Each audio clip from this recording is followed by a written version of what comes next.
right, good morning and welcome.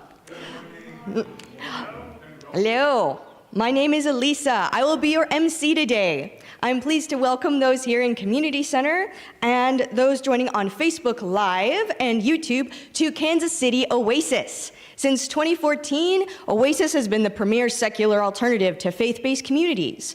We welcome all regardless of belief or non-belief, race, gender, sexual orientation, identity, or any other trait. We feel the human experience is best when shared, and we are so glad you have come in today to share it with us. Here at Oasis, we gather around our 5 core values. First being people are more important than beliefs. Reality is known through reason. Human hands solve human problems. Meaning comes from making a difference. Be accepting and be accepted. All right, and for today's program, our featured speaker is going to be Paul Benson is going to be returning. This time we'll talk about famous art forgers and how they were exposed. I don't know if any of you were here before for the previous, at least the last one that I was here for talking about checking authenticity, like how people authenticate art. So I'm personally very excited. And then our musical guest is going to be Maddie Lai with our community moment from Russ Hill.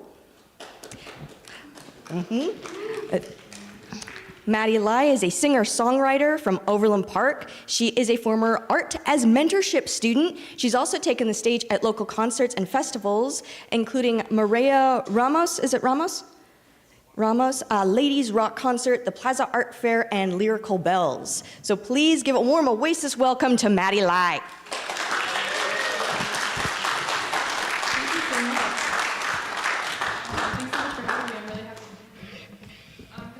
With a couple of my favorite original songs. This one is called Lost Stuff.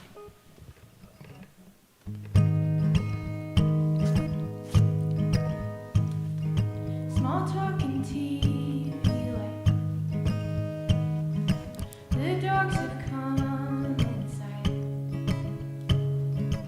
It always starts like this.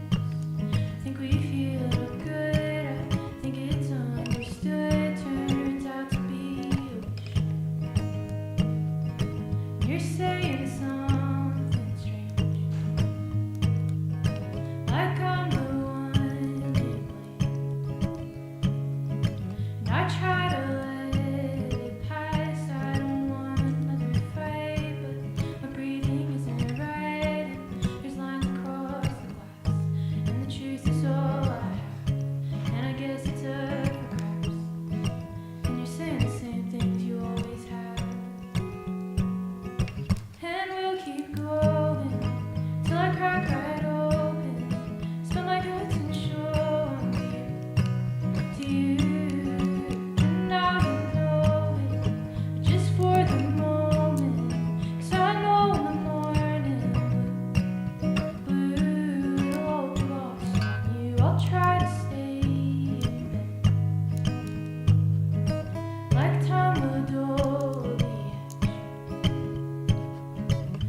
This next song I'm going to play for you, I like to call it my existential crisis in a grocery store song.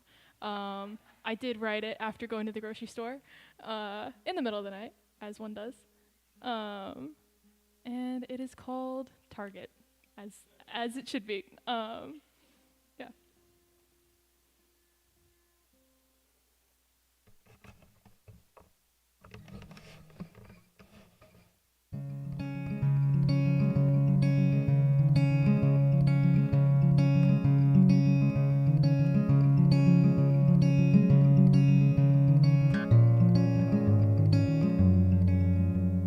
A couple in Target was my age or younger.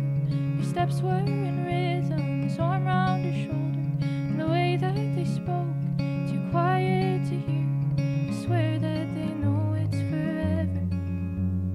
And I looked away, turned down the aisle, just to avoid meeting their eyes. I know that the odds are if they found it out. But what if I'm not quite that clever? I've lived on the silent forever. What if it's set in stone, just the way I've grown? I know that habits go slow. What if it's just too late and I'll never change? What if I spend all my days this way?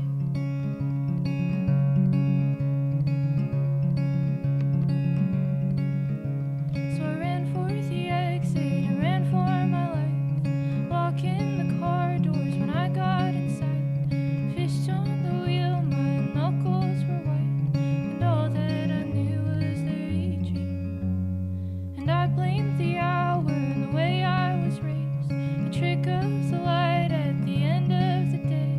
But look at me now, still a runaway, speeding down state line at 90. And it rang in my head like a heartbeat.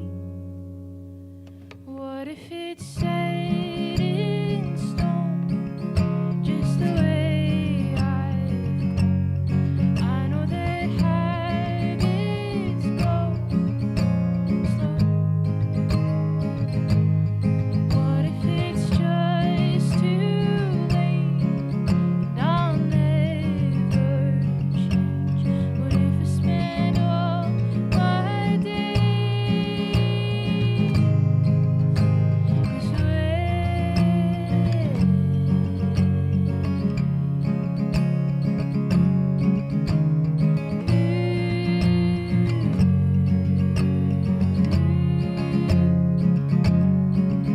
Never change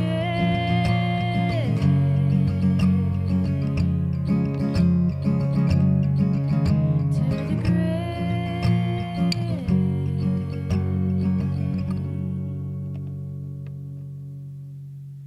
What if it's set in stone, just the way I've grown? I know that habits go slow. What if it's just too late and I'll never change? What if I spend all my days this way?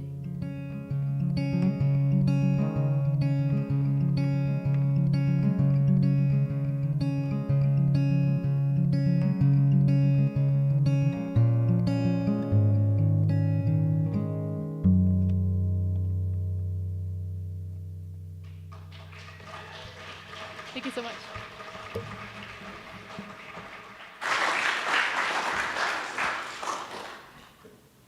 That was so unexpected. I did not realize other people had existential crises in grocery stores. I know, legitimately, I'm like over here going, oh, I feel that much less lonely in the world. Thank you so much. All right. Wow. So we have a few birthdays this week to shout out. We've got for March 25th, there's Stella DeRhodes. We've got the 26th, right after, Doug Greer. And then we've got Tracy Myers, the 27th. Wow, we're just like in quick succession. Oh my gosh. Then we got Jonathan Hyde and Michelle Hall and Ashley Alt. Do we have any of these people here today? Yeah, I know. They're celebrating in bed. It's like, hi guys, we love you. Oh, yep, there we go. Does anyone else have birthday or celebration this week? And someone's being called out right now. If they would like to be called out. Yeah. What's April 4th? Is it birthday? Yeah. Well, happy birthday. Yeah, and make sure if you do want to be called out, if you like the attention, if you would like people to know that we can celebrate with you, you just let us know. All right. So, and last week, Kansas City Oasis, if you didn't already know, got third place in the Snake Parade, which earned us $2,500. Thank you to everyone who participated, but special thanks to those who really made our entry possible. We got Mark and Sally Menden, we've got Susan Nickel, and of course Denise Decker. Thank you all for your efforts. I know I see some of you here. Thank you so much, guys. Ooh, and yes, so despite the winter and the summer vibes, spring has sprung. There is still some free mulch in our south parking lot. If you need some mulch for your garden beds, please help yourselves. Ooh, and then we have, do you like science? Do you like kids being inspired to learn more about science? Then scan this code to vote for Veronica's son Torben to win a chance to meet Bill Nye, a mention in Reader's Digest, and a $20,000 prize to help support his education. There's only 4 more days in this round of voting to vote. This QR code will also be in slides in the lobby. And then this Thursday, March 26th, join us for a free educational opportunity hosted by the Warnell Majors House Museum. At 5:30, there's elementary story time. And then at 6:30, there's keynote speaker, Dr. Carlton Shield, Chief Gover. And if you're interested at all in archaeology or artifacts, say by today's speaker, Paul Benson, maybe this will be of interest to you because it's kind of an introductory, layman's introduction to archaeology, how we study artifacts and what we learn from them.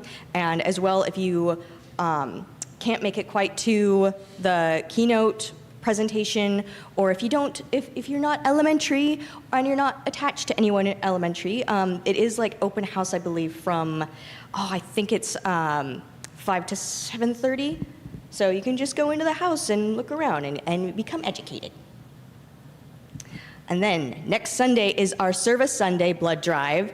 Use this QR code to sign up. There's also a link on our website to claim your spot. Less than 1/4 of the appointment times have been claimed. For those who can't donate, we will have another service project in the lobby. And also if you have hands and you would like to volunteer, we could always use more of that.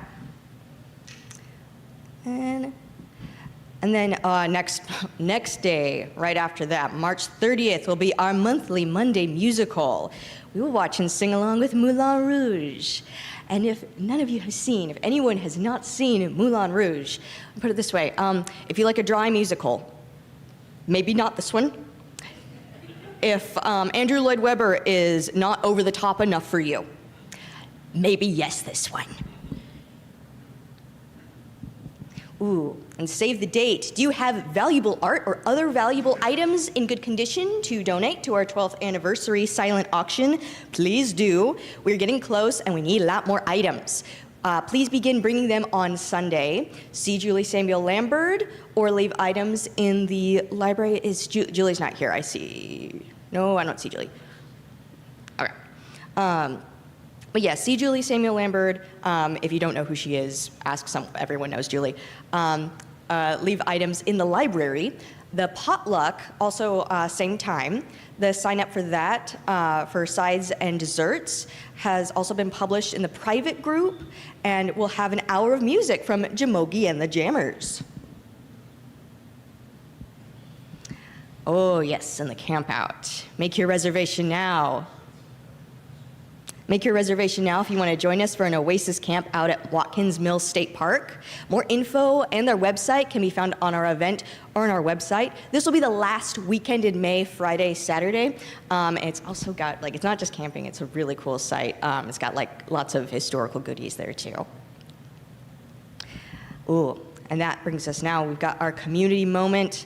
Community moments are an opportunity for a member of our community to present on a topic of their choice during a Sunday gathering.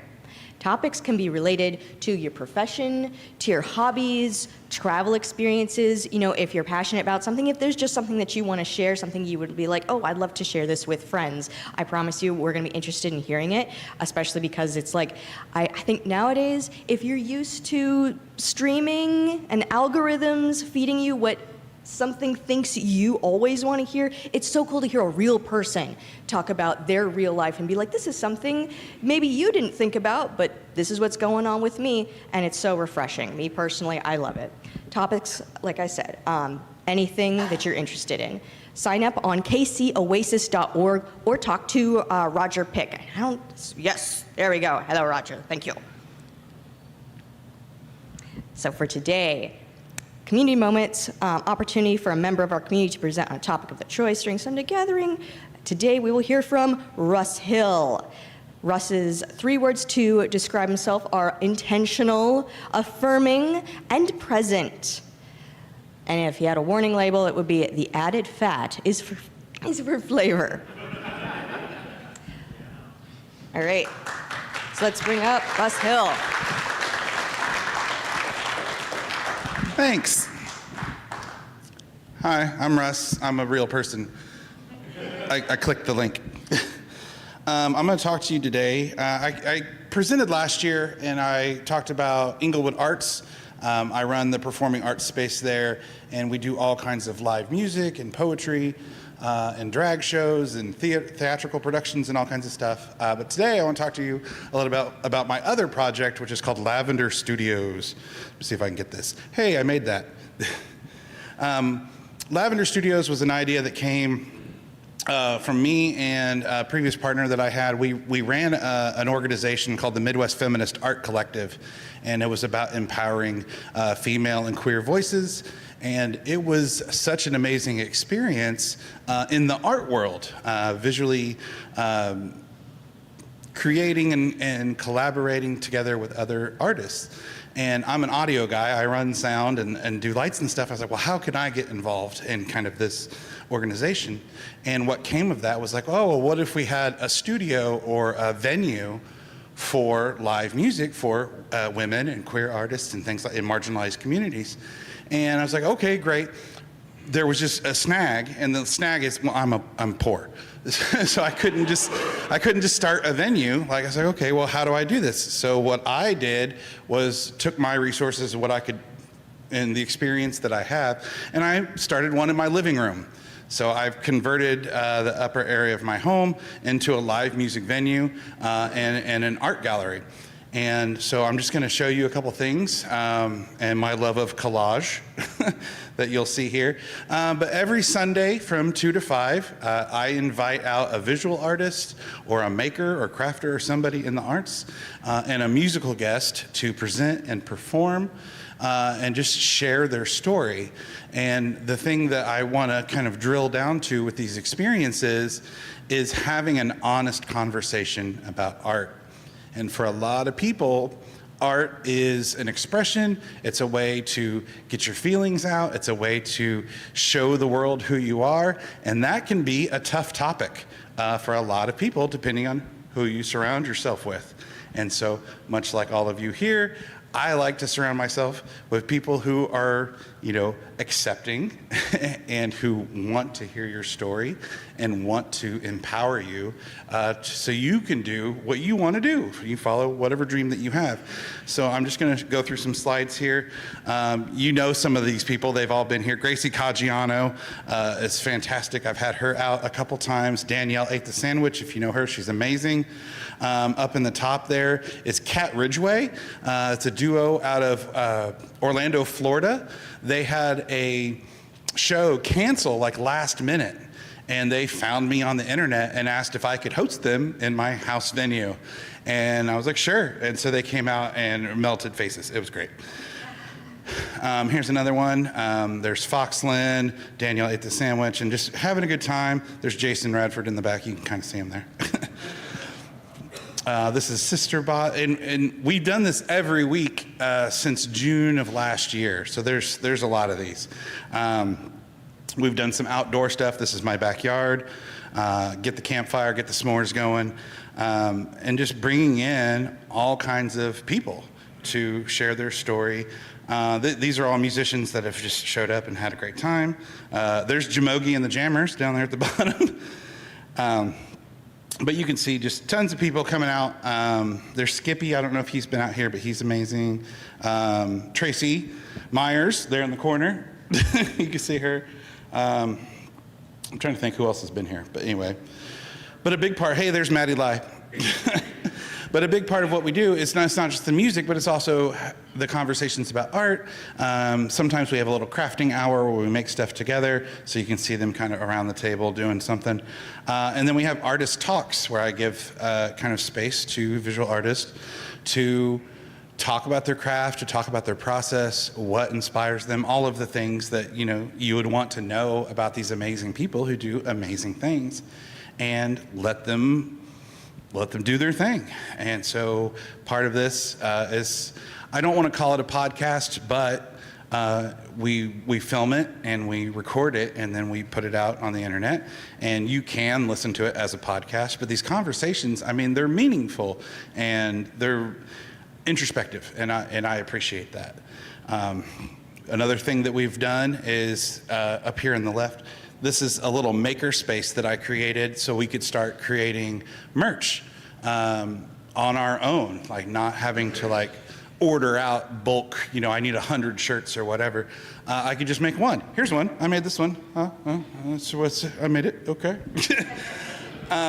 And we make coffee cups and stickers and mugs and all kinds of stuff, but I made a space. And then I also have a little recording room in my home, so if anybody ever wants to record a demo or do a voiceover, we've got a little voice isolation booth and piano and guitars and stuff that we just offer.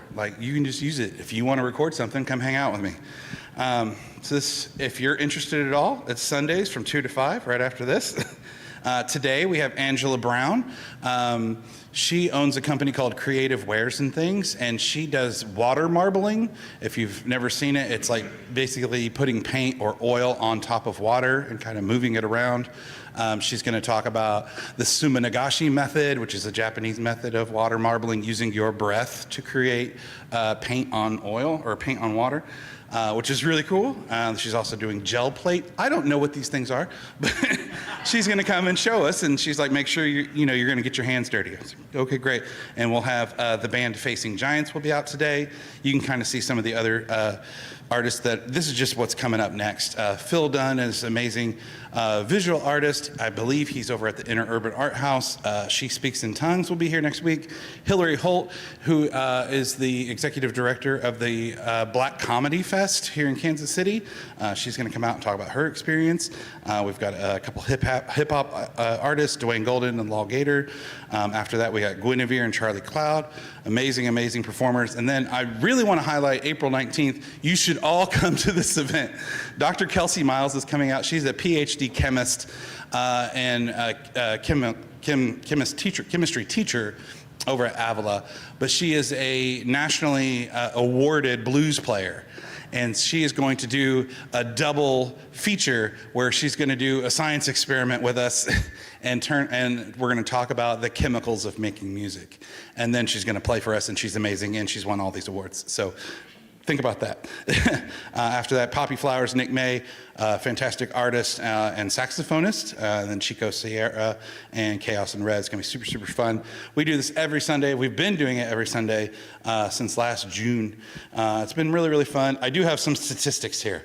I made a note. Since last June to today, we've given out over $7,500 to artists because we pay our artists to come out, and that's fantastic.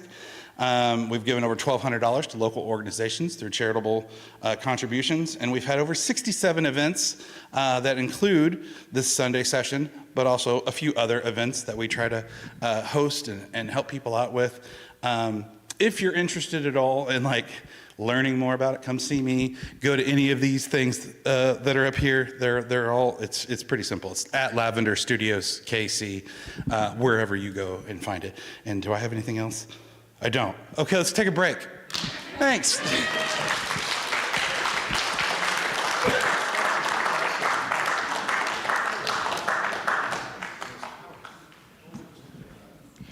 You mean if I come over and I record stuff, I won't have to do it under a blanket in my apartment anymore? That sounds awesome. Oh, and I forgot to mention, these are all free events. We don't charge you. Come out and hang out with us. Dude. All right. So as we enter our coffee break, during the coffee break, try to introduce yourself to someone you don't know. See the TV over the center doors for more upcoming events and information, and we'll see you back here in 20 minutes.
Guys, it's really time this time, I promise.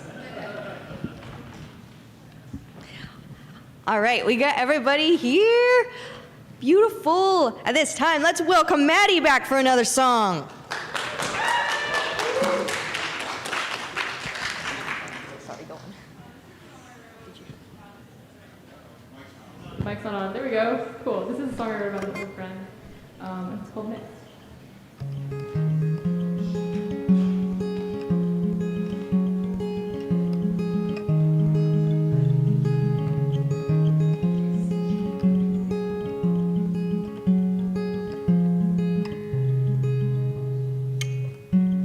I wrote you a letter to tell you goodbye. Threw it into the fire and stared at the sky. And it felt poetic with the stars on the rise. I stood there for ages like you're one of those eyes. And the words that it burned were long overdue. 'Cause you stuck like a scar and faded like a tattoo. And talking with ghosts is a vice I outgrew. At least talking to ghosts like you. So I let you go. Greatest the ghost you ever been. The memory in the end. And I thought we'd grow as puzzle pieces, but you were more than the memory, my friend. You wrote me a letter out of the blue. 7 years late and the lifetime is through. And drove in the corner a little cartoon of our favorite film from the Broadway poster. And I haven't watched those movies in years. Too many remakes and you weren't even here. But all I can think is you still love dark green. And if you met me today, what would you see?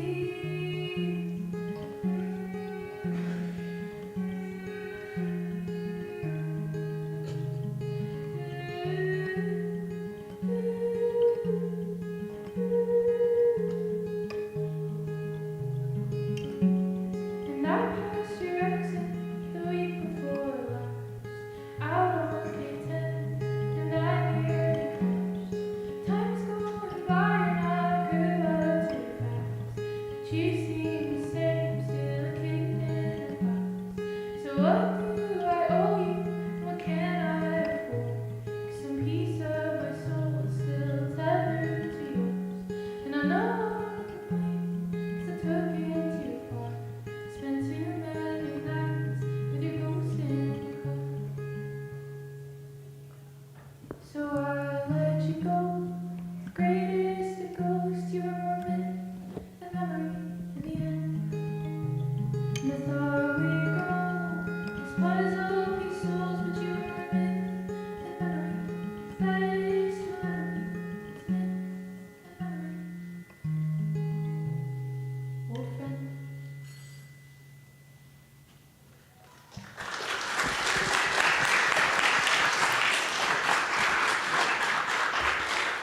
Thank you so much, Maddie. I apologize if you saw us talking. I promise you, no, legit, we were just talking about how much we enjoyed your voice. All right, now it's time for our featured speaker this week. Important to remember our speaker disclaimer. Our program is designed to generate conversation, engage our powers of reason, not as a forum to start debates. The following presentation has been prepared by our speaker, not by Casey Oasis. Please respect the views of our speaker. If you have any questions, a Q&A portion will follow. So we have today Paul Benson. Paul joined the Nelson Atkins Museum of Art in 1992 and has recently retired. During his 25 plus years there, he served as a conservator of objects. He received a bachelor's in archaeological conservation and material science in 1991 from the Institute of Archaeology, University of London. Summers during the conservation training program were spent at the British Museum Organics Conservation Lab and at the English Heritage Rescue Archaeology Lab. So please welcome Paul Benson.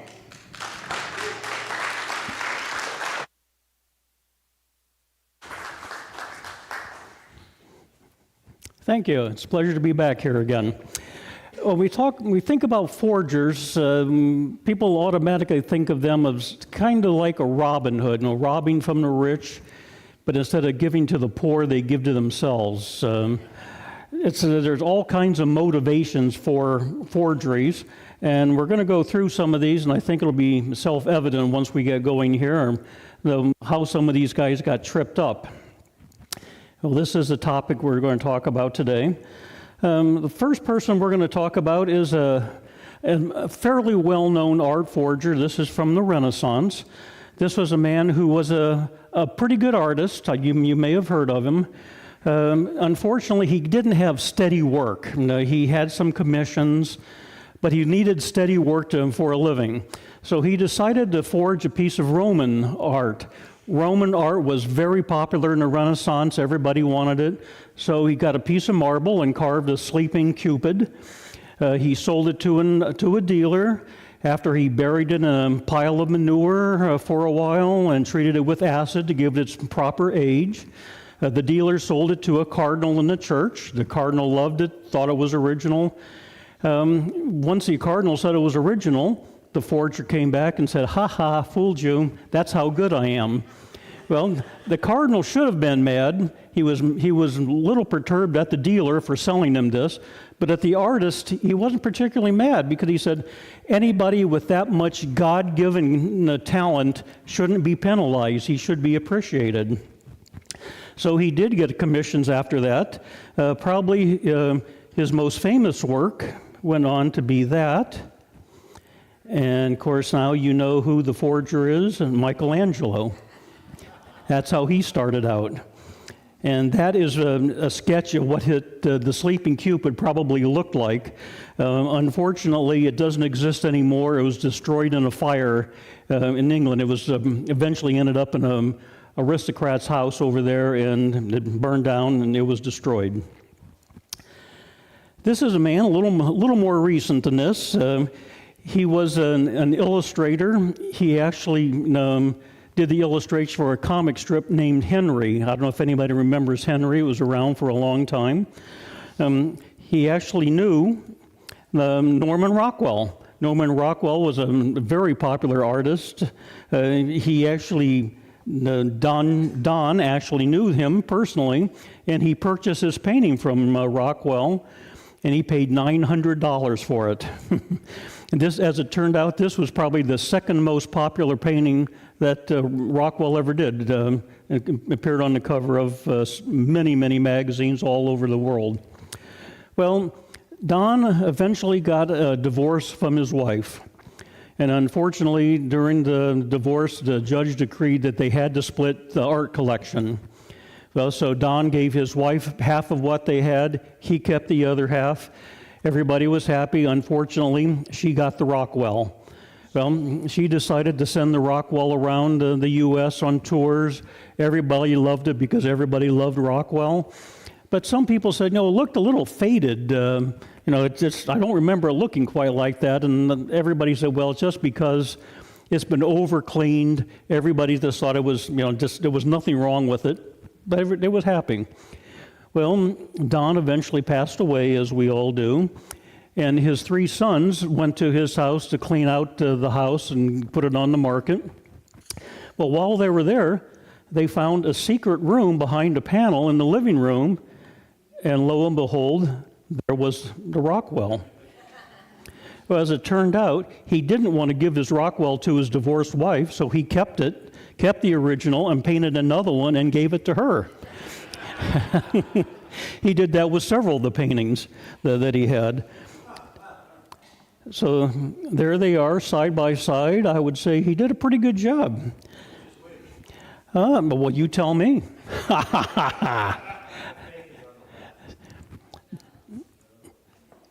This left over here, that's the original. See, you can fool everybody.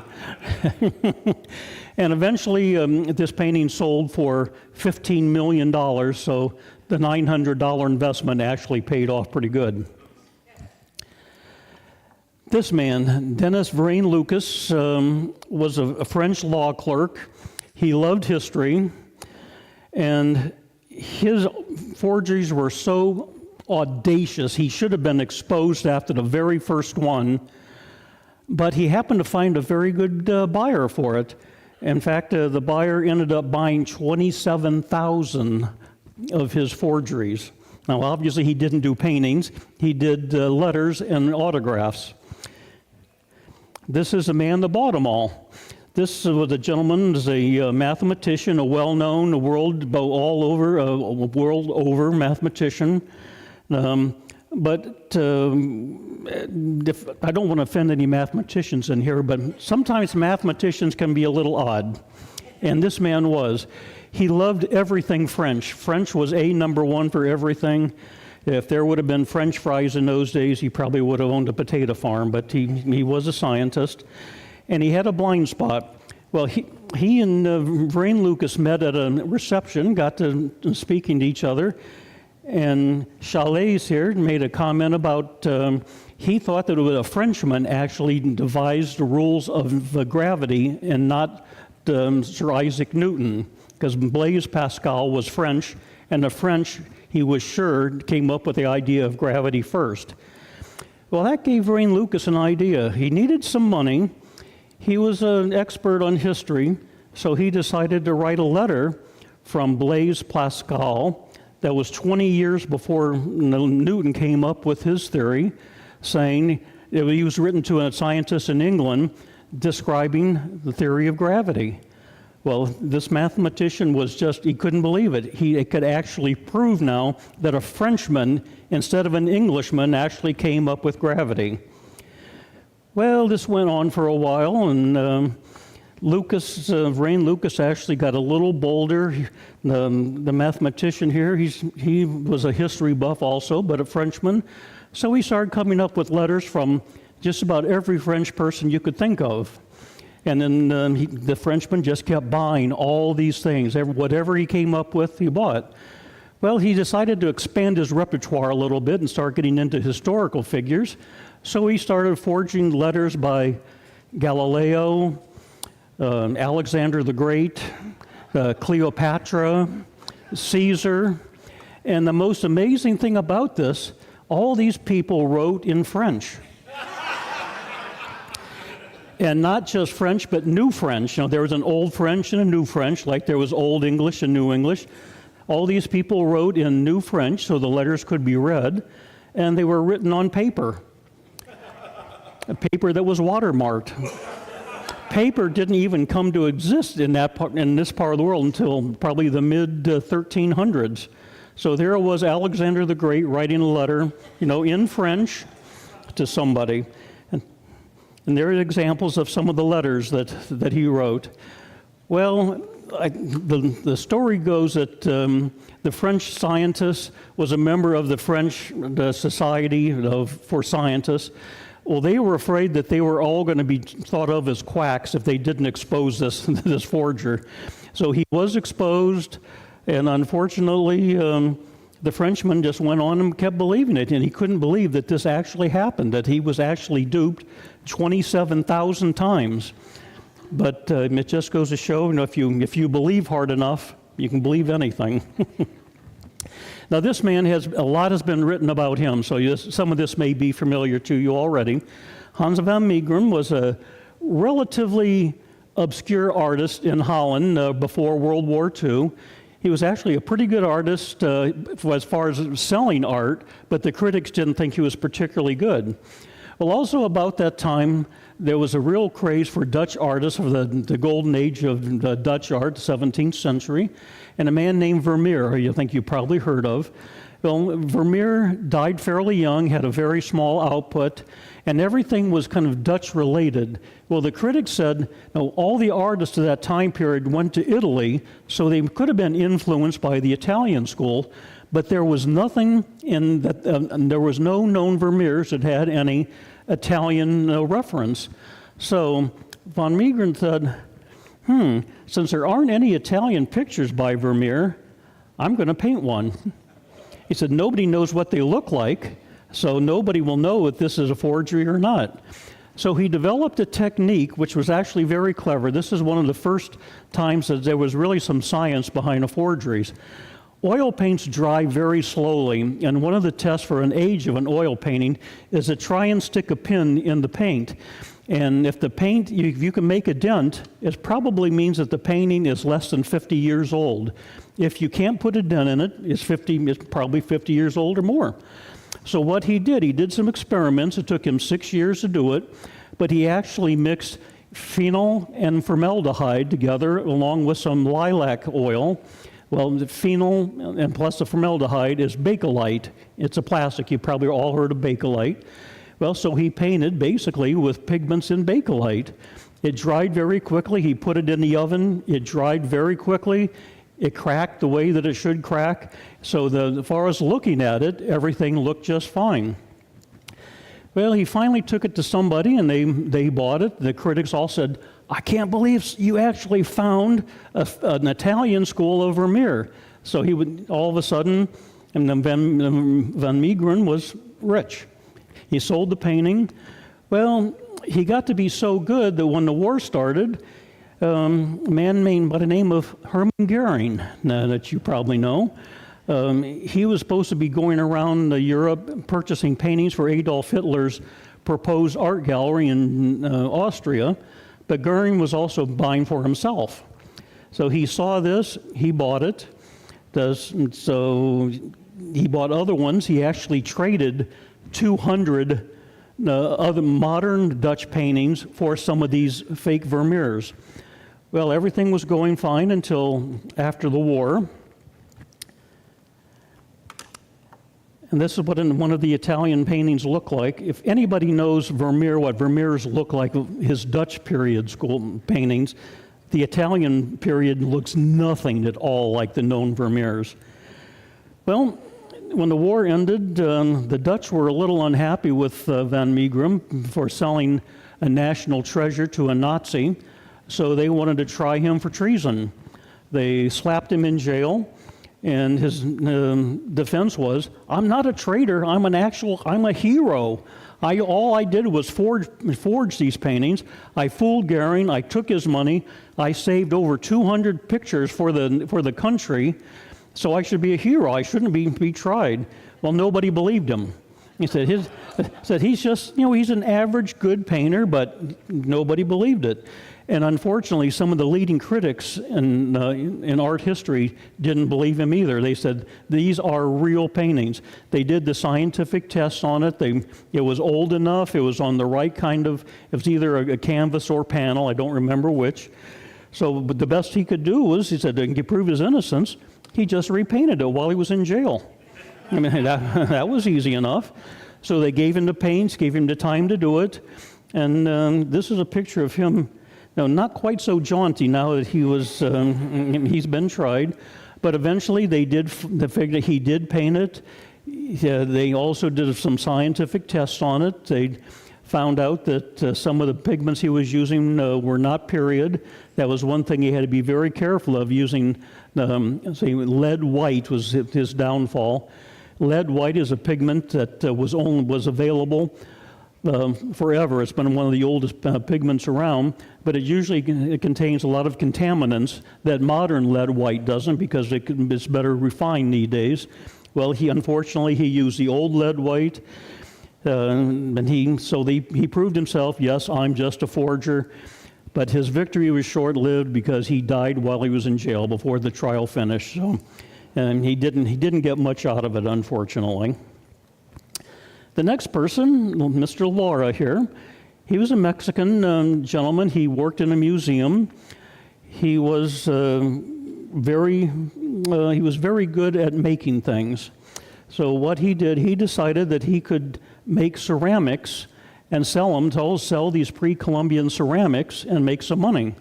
Well, after he got caught, he said he actually created 40,000 ceramics. Now, if anybody's ever made a ceramic, trying to make 40,000 of them would take quite a while, so I think that's probably exaggerated. But what he would do, he would actually base some of his pieces on real cultures, like the Aztecs and the Mayan, and there was another lesser-known culture called the Teutonic. I think that's it. And so he could pretty much make anything he wanted to in that culture because so little was known about it. Well, he made all these pieces. He sold a lot of them. The St. Louis Art Museum had a nice collection of his forgeries that came out eventually, but they weren't the only ones faked that fooled. So the critics and the art historians and the archaeologists actually started writing books and articles about the Teutonic culture in Mexico, all based on his forgeries. So that's where the real problem comes in, when you can affect art history, basically just history, with your forgeries. So things didn't go well for him. He was actually caught with a bunch of smugglers one time. And again, he said, I wasn't smuggling, I was forging. So I'm actually, pretty clever. I can do these things.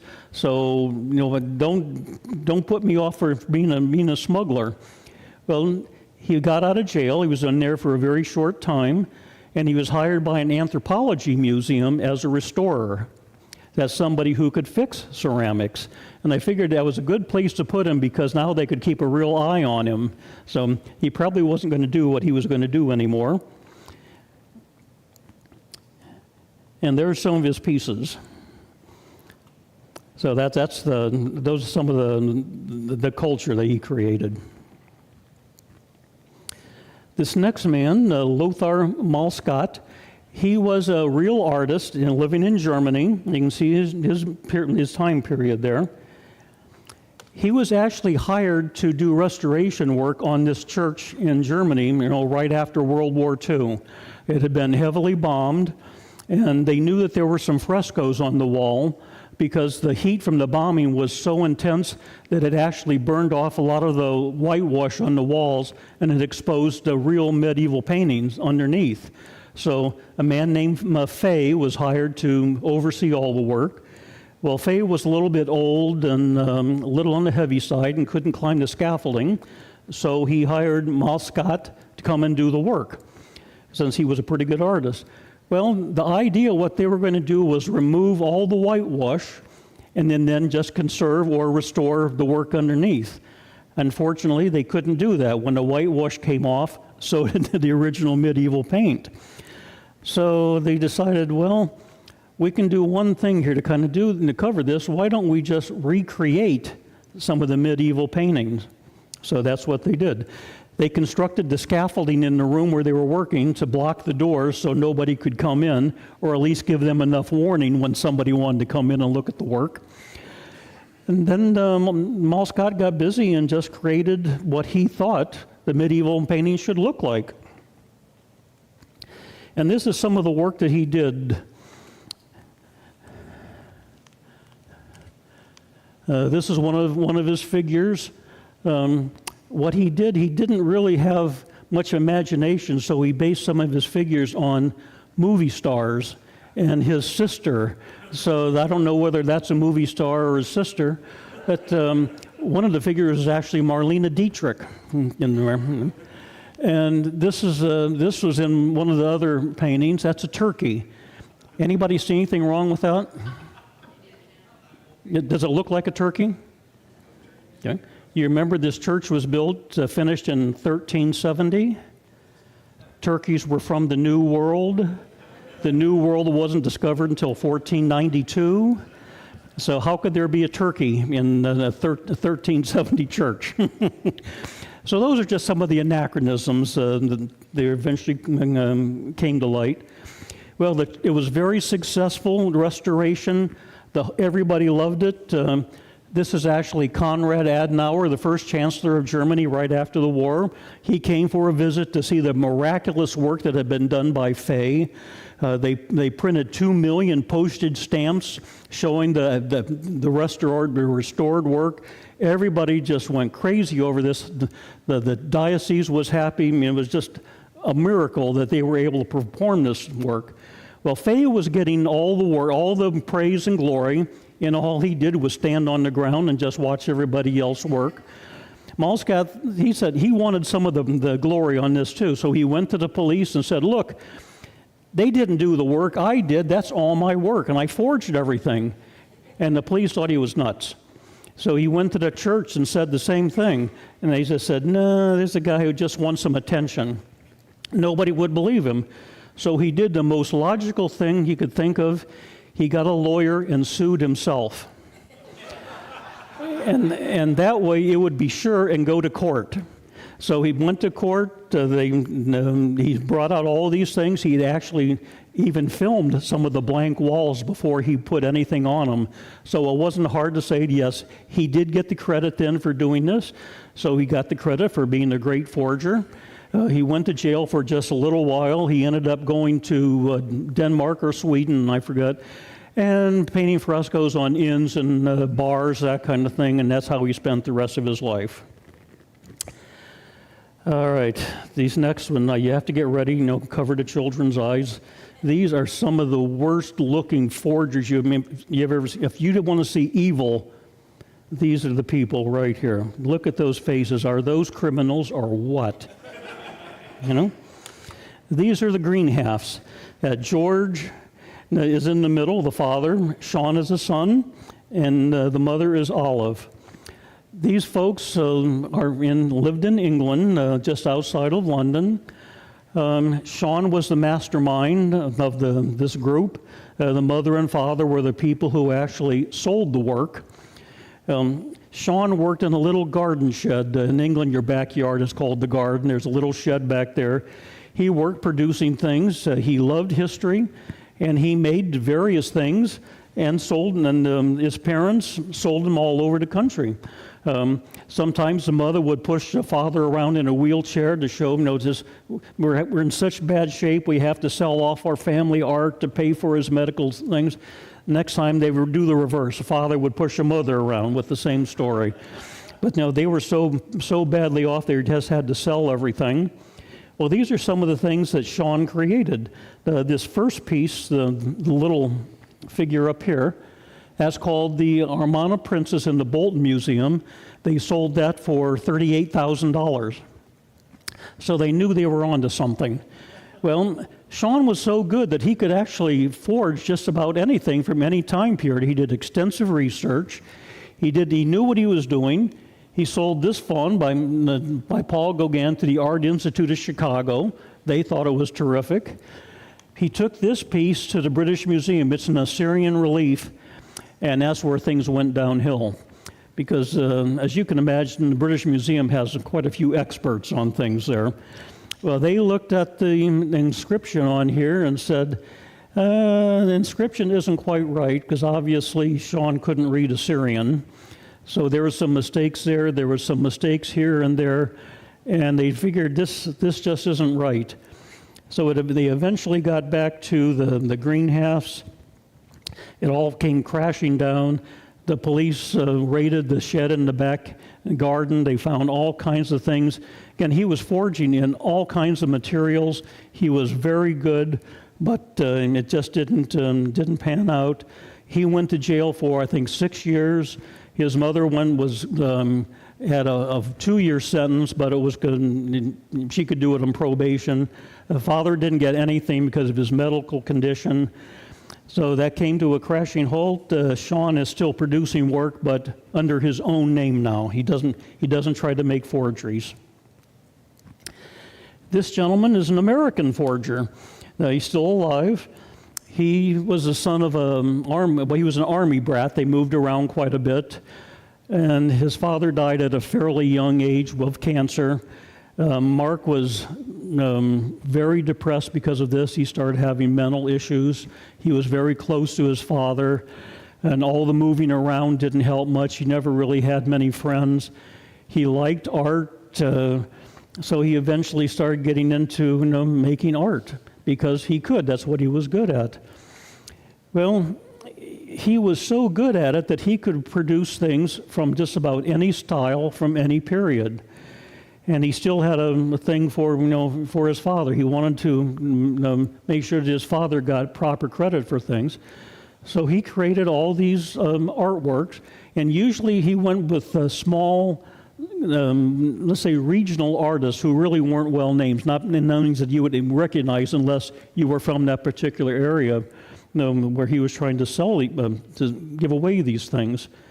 And that's the important thing, giving away these things. He dressed as a Catholic priest, drove an old Cadillac, and he would drive all over the country giving away his artwork to museums, donating these things in the name of his father. He actually went to 60 different museums in 20 states, and he never took a penny for any of these things. He just gave it away. He just wanted to make sure that his father's name got out there. Well, he donated some works to the museum in Oklahoma City, and the registrar there said, I remember these things from a bulletin from a museum in Louisiana. They had exactly the same thing. So we contacted that museum, and they said, yeah, a priest came in here and donated all these things in his father's name. All right, so they started putting two and two together. The FBI got involved with this, and it turns out he was just giving all these things away. He forged all kinds of things. He made absolutely nothing on this. He never took a penny. So when it came time to go to trial, they said it's not a crime. He didn't make any money on it. He didn't claim any tax donations to the IRS, so he's off scot-free. So there it was, a man who was a forger, but he wasn't a criminal. And those are some of the things that he painted. Looks like there's some French forgeries there. Well, this is something called the Eisenheim altarpiece by a man named Matthias Grunwald. He was a German Renaissance artist, very well known, very popular, a great artist. And he created quite a few things besides the altarpiece here.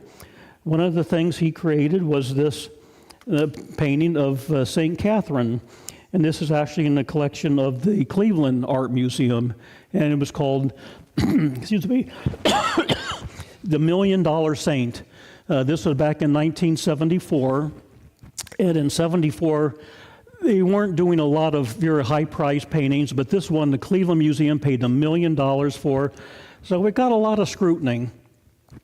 Well, people looked it over, and eventually they determined that it was a forgery. Well, just to kind of go with the story a little bit, we actually have a photograph of Matthias Grunwald from the Renaissance. You going to buy that? Well, there he is. He looks pretty good for being dead for 300 years, doesn't he? Well, his real name, who created that, was Christian Galler. He was an artist in Germany, and he painted things in the style of the Renaissance. Now, he went through great lengths to make sure everything was correct. In fact, later on in life, he actually created a video that you can probably rent from a library showing you how to make a Renaissance-style painting correctly. Now, you're not making a forgery. You're just creating in the style of the Renaissance. Things that he did, wood. The $1 million saint there was actually on a wooden panel. He used a piece of furniture, an old table, but you could also use old barn wood. That would work. Old pigments. Make sure that your pigments are correct. One thing he did wrong was, I think this was a different person. Again, he was a lead white person. Again, made another mistake with that. But again, nothing happened to him because he said, when I created this, I didn't sign it. I sold it to a dealer, and basically I said, yeah, it kind of looks like it could have been painted by maybe someone named Grunwald. But he didn't say it was by him. It wasn't signed. He didn't take any credit for it. It was just a painting that he happened to find, and he sold it to somebody else. Well, a dealer sold it to somebody else. That sold it to somebody else. And finally, someone said, that's got to be a Grunwald. And again, this is his story. So again, he's a forger. He got caught, but he didn't get caught at the same time. So it just shows you what can happen with a little bit of talent. Again, now here's a couple really clever ones. This is Wolfgang Beltracci and his wife Helen. Again, they were German.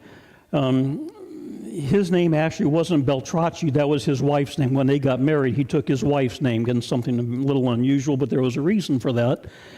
Her grandfather actually was an art dealer, a great-grandfather, I should say. So she did have a history, so to speak, of an art collection.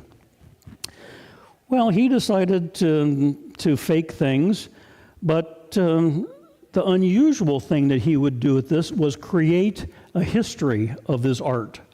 And one of the things he did, besides just writing the usual letters or faking a receipt, that kind of thing, he actually created faux period photographs of his artwork. He would dress Helen as her grandmother, sitting at a dining room table with the fake paintings on the wall behind her. So when they went to sell these fake paintings, he would pull out the photograph and say, yes, here's a photograph from 50 or 60 years ago of her grandmother sitting in front of the painting. So that's how he made these things real. I mean, it was very, very clever. He actually ended up selling, something on the order of $100 million worth of art. And this is one of his photographs. That's his wife, dressed as her grandmother. These are the paintings he was trying to sell on the wall back here. And that looks like a legitimate old photograph. And everybody bought it. Literally. These are some of the other things that he sold.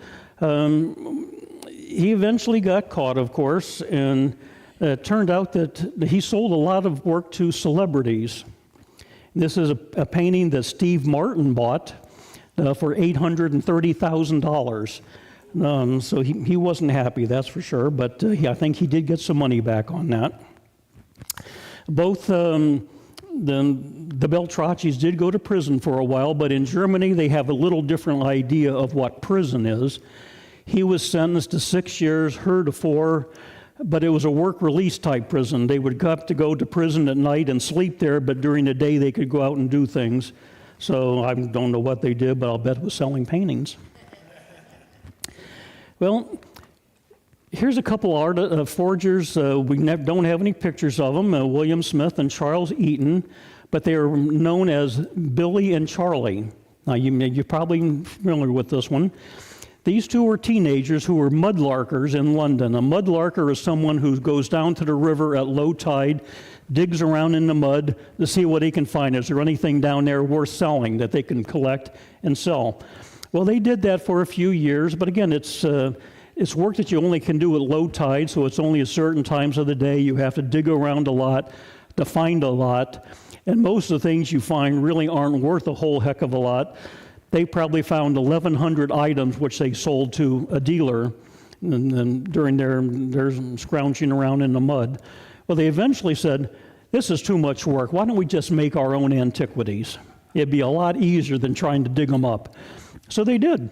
They were both illiterate, but what they did, they just took chalk, ground it with water. They could make molds that way. Then they could take a nail and just dig into the chalk with their own designs for things.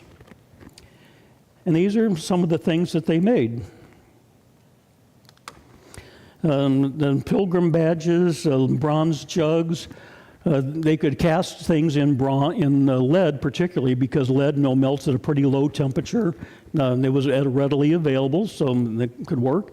And everything looked pretty good. The pilgrim badges in particular, before there were photographs, obviously, when a pilgrim went on pilgrimage to, say, Compostela in Spain or Jerusalem or wherever they were going, instead of getting a photograph at the end, you bought a pilgrim badge. So that's what they were faking.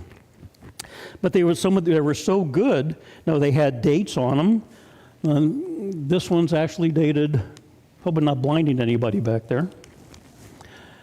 1030. It had the writing on it, all kinds of interesting things. Since they were illiterate, they didn't know what they were writing, so they didn't write. It's just gobbledygook. There's nothing on there.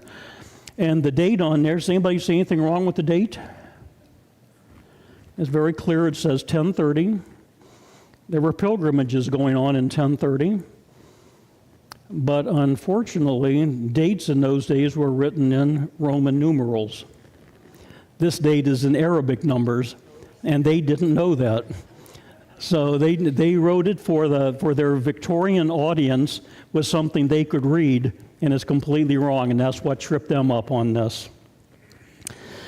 Well, A man finally recognized this and gave a lecture, a public lecture at one of the universities. A magazine published that. And the dealer who had been selling all these things, he said, this is libelous. These things are right. And these guys knew what they were doing. They're mudlarkers. They found these. So he decided to do a little suing. And that's when all this eventually came out. And kind of the good thing, the bad thing about this is in England, there are draconian laws for forging of precious metal things, particularly silver and gold.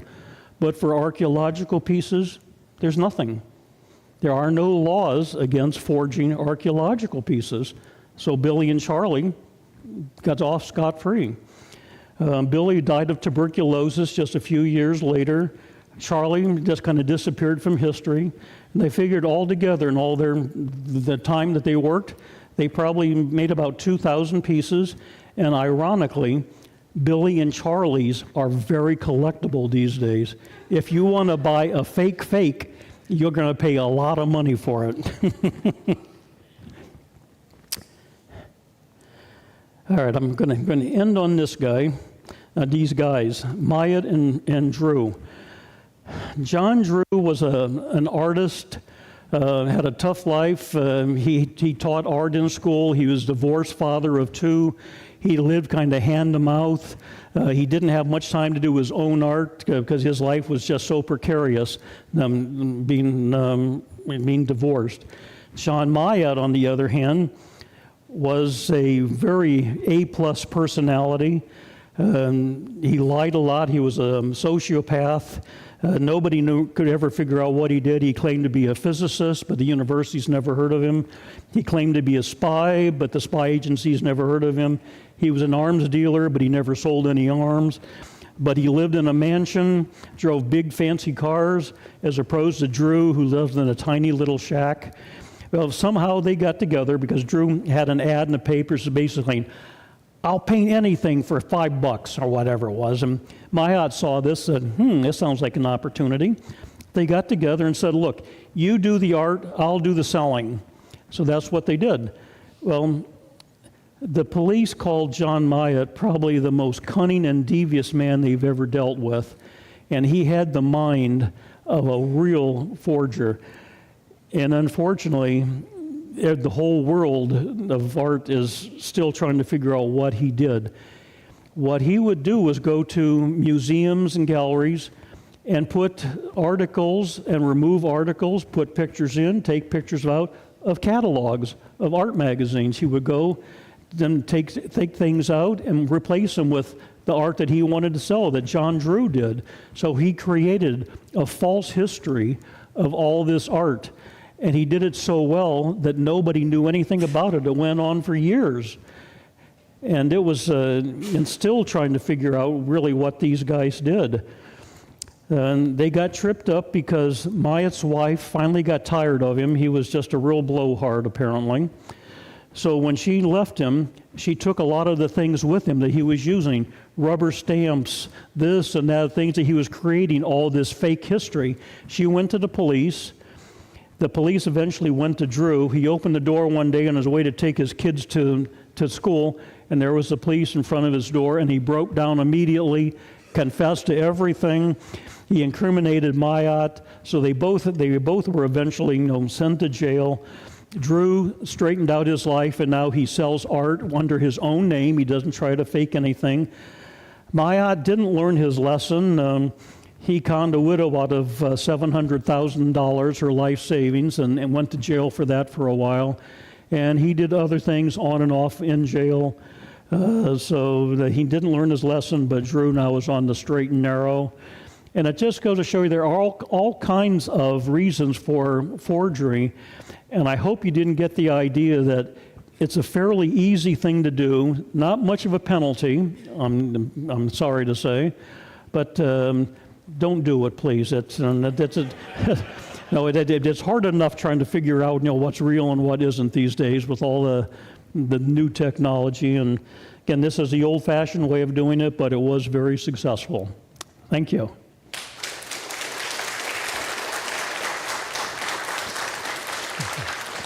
Do we have time for some questions? Have time for questions? Yeah. I think I'm going to let her do the running. Hi, do we know any more details about how Michelangelo proved that he carved the Cupid? Who was the artist? Who was the forger? Michelangelo. Michelangelo? How he carved it? Yeah, do we know more details about how he proved that it was him? Well, that's kind of an old trick, is burying something in manure, because all the acids that are manure will eventually eat away the surface. It makes all the sharp edges that you chisel, rounds them over like age. You'll actually get growths on the marble called accretions, and those are an indication of age.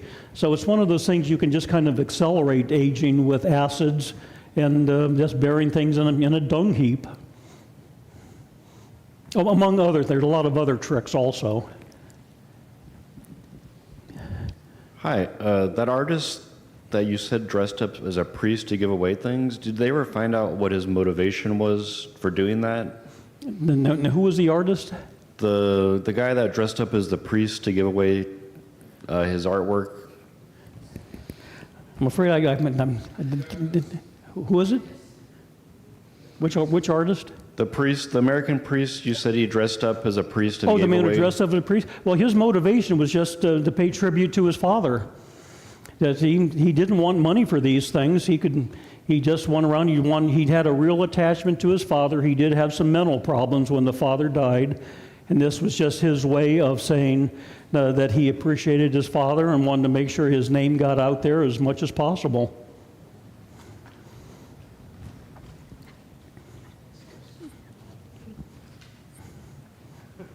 Are there any famous ones that we might have seen at the Nelson that have been discovered as forgeries? Was that a question or a comment? I'm sorry. Are there any that, say, if we've gone to the Nelson, that was found to be forgeries that we might have seen? You'd say, have you seen any forgeries at the Nelson? Yes, as a matter of fact, you have. It's not there anymore, but one of the chief curators at the Nelson, whose name I'm forgetting right offhand now, but he was a Chinese expert. He was one of the first curators at the museum, and he purchased a lot of things, and there were some carvings that were indications of wind direction that the Chinese carved. They were about this big. They were clay. And we had 4 of them, one for each direction. Well, the mount broke for one of them one day, and it fell to the deck, and it broke.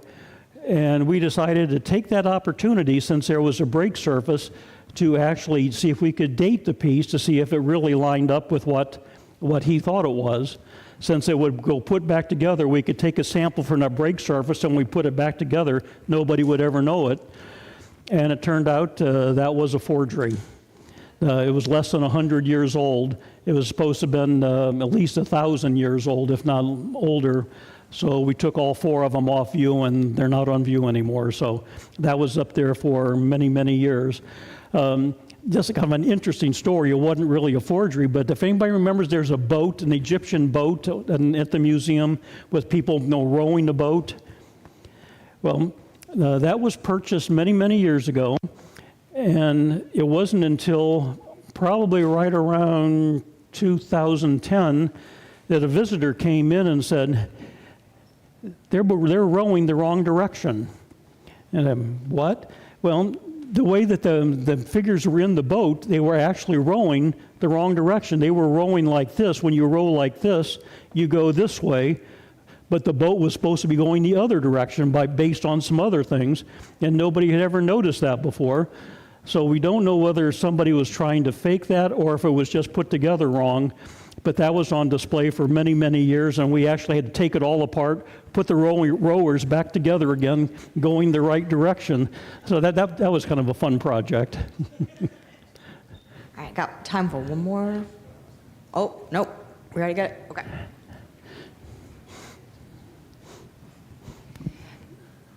Does every museum have people to try to figure out if it's a forgery before it goes into a collection? Well, curators are supposed to know these things, but again, curators, well, I'm not afraid this, I had more material here, but we didn't have enough time. Curators are supposed to know this, but again, it's very difficult to tell by looking at something if it's right or wrong, unless it's so obviously wrong. I mean, when you look at those letters that the first guy wrote, when you look at a letter written in French 2,000 years ago, you should know that there's something wrong with that, but it got through 27,000 times. It wouldn't happen like that now, but small museums, of course, they don't have the resources to test things like the bigger museums do. So virtually anything that comes into a big museum like the Nelson will have to undergo some tests if there are any questions about it. Some of these tests are very cheap to do, some are much more expensive. So we don't do everything, but it's getting very, very difficult to get a forgery through these days. Very difficult. All right. Okay, thank you. Thank you so much. And if we have any more questions, you can talk to Paul after. Here, let me see. I've got you. Whoop. Oh. Go to Ed's slideshow. I'll keep going. Right, going to. Okay. All right, in just a moment, we're going to pass out. Do we have the volunteer basket? Yep. So I'm going to pass out the volunteer task cards basket. Please grab one that you can accomplish today after our meeting concludes. Once you finish the task, return the note card to the Done purple box in the lobby near the drink station. All the cleaning supplies you might need are in the white cabinet in the foyer right by the lemonade. We need everyone to help keep this place looking great. And I promise you everything on the cards is it takes 2 minutes to do. And then while our musician is coming back to the stage, we want to thank all those who are monthly donors who help keep KC Oasis running. Kansas City Oasis is a 501c3 nonprofit run solely on donations and volunteers. So if you like the topics and music today, please consider donating through kcoasis.org or donate or by Venmo. Our Venmo info can be found at the merch table in the lobby, as well as the cash donation jars. Recurring monthly donations through our website are most helpful. Then without further ado, we've got Maddie Lai coming back to the stage for one last song. And let me see, I wanted to say, so you've got a few other events and places where we can hear you, right? We got April 2nd, you're at the... April 2nd, if you happen to be in Lawrence, I'll be at Replay Lounge with my friends Joshua James and the First Aid Kit and followers. And then April 18th, I'll be at Josie Records with Christian Dixon and Cody Dunning. And then I'm playing a lot the next few months, so there will be other things coming out too. And if you feel like following on Facebook or Instagram, I post all that stuff on there. So, thank you guys so much for having me play for you today. I was looking at the topic of Paul's presentation before, trying to see if I had anything that tied in. And I don't have any songs about art forgeries, but I do have a song called Master of Disguise that's kind of about pretending to be something you're not, or pretending everything's okay, and it mentions the FBI. So I will leave you with that one. Are we getting guitar? There we go. Thank you.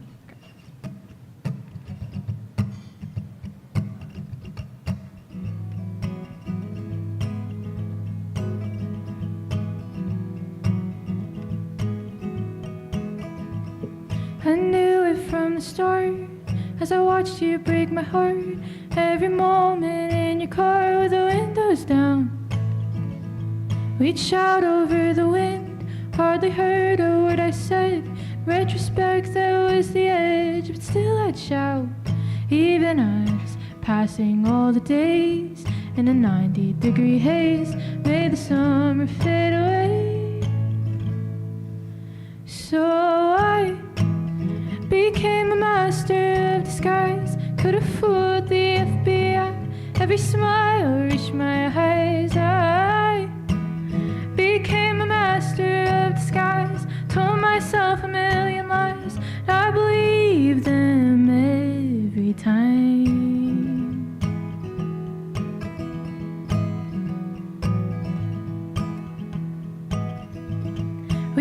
started staying in as July came to an end, and the AC, not the wind, would drown us out. You sank into a screen. You said you hate the heat. Kansas August sure mean, so I blocked it out. Even as shouting in the car became shouting after dark, drove a knife into my heart, my heart, my heart. I became a master of disguise, could have fooled the FBI. Every smile reached my eyes. I became a master of disguise, told myself a million lies, and I believe them every. I can cover up your crimes, can tell myself a lie, can stay up half the night, a master of disguise. I can avoid all the signs, can say I'm doing fine, swear it on my mother's life, you'll think it's true. I became a master of disguise, could have fooled the FBI with a smile in my eyes. I became a master of disguise, told myself a million lies, and I believe them every. I can cover up your crimes, I can tell myself a lie. I can avoid all the signs. I'm a master of disguise. Thanks so much for having me.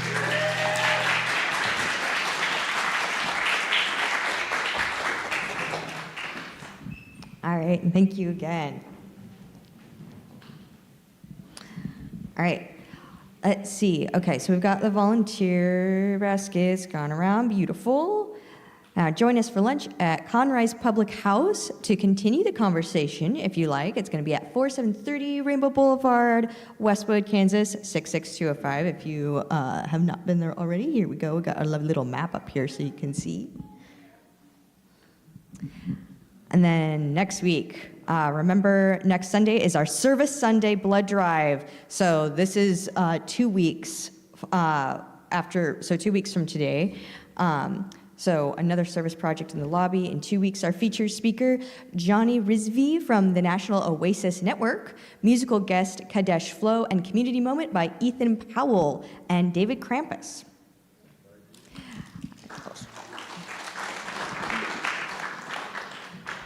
And then remember, before you head out, take a few minutes to clean up. Please help make room for the dance class on Tuesday. Please stack it. Oh, no, we're not doing that. Don't worry about that. Never mind. So yes, just make sure to check underneath your chair and everything. All right, thank you guys again so much. Oh, go out, enjoy this awful weather, right?